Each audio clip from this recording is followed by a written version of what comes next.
Nhóm người mặc đồ đen, bôi mặt đen xì, tay cầm đầu gà, xúc xích đi ăn xin. Cảnh giác thông tin đăng tải câu like sai sự thật. Liên tục trên Facebook, YouTube và các fanpage là hình ảnh đăng tải cảnh giác người đàn ông trang phục đen bôi kín cả người màu đen.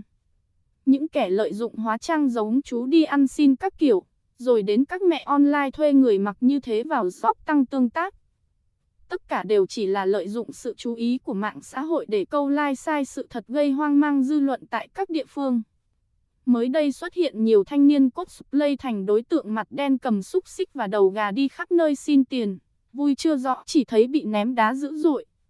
Trong khi với thái độ hung hãn khiến không ít người hoang mang thì mới đây, một vài thanh niên đã hóa trang, giả làm các đối tượng đi xin tiền để câu like đã khiến nhiều người phẫn nộ.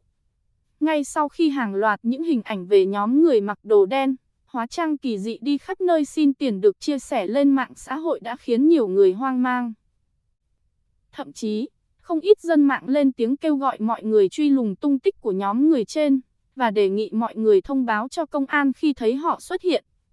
Trong khi mọi người vẫn đang lo lắng, thì liên tiếp trên mạng xã hội đã xuất hiện hình ảnh cosplay thành đối tượng nhóm người cầm xúc xích và đầu gà và check-in ở khắp địa phương gây xôn xao và không khỏi bức xúc.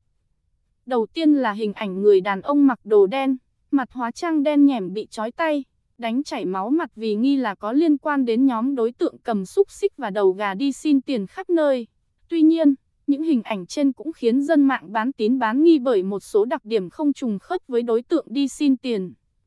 Chưa dừng lại ở đó, nhiều thanh niên còn vô tư hóa trang bằng việc mặc đồ đen, bôi mặt nhọ nhem nhưng đồ nghề, mang theo để xin tiền không phải là đầu gà, xúc xích, mà lại là một chú gà nhựa, hoặc bên cả con gà trống theo nhằm pha trò và thu hút sự chú ý.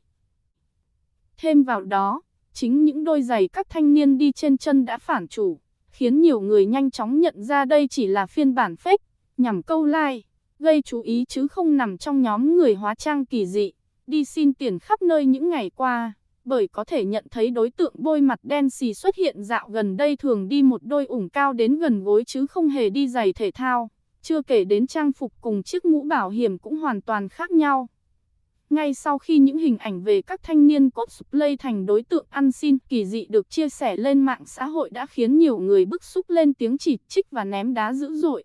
Bởi trong khi mọi người đang sợ hãi và cố gắng lần tìm tung tích của nhóm người bôi mặt đen thì những bạn trẻ lại hồn nhiên nhái theo bản chính, càng gây thêm nhiễu loạn. Đó là còn chưa kể đến việc vô tình càng gây hoang mang khi thông tin về nhóm người này chưa được xác thực. Bao nhiêu cái tốt đẹp thì không hóa trang, lại tạo hình như đối tượng mặt đen đi xin tiền khiến nhiều người hoang mang. Trẻ con khóc thét để làm gì? Ra ngoài đường, người ta không biết lại ăn no đòn rồi có khi còn bị mời lên cơ quan công an làm việc như chơi.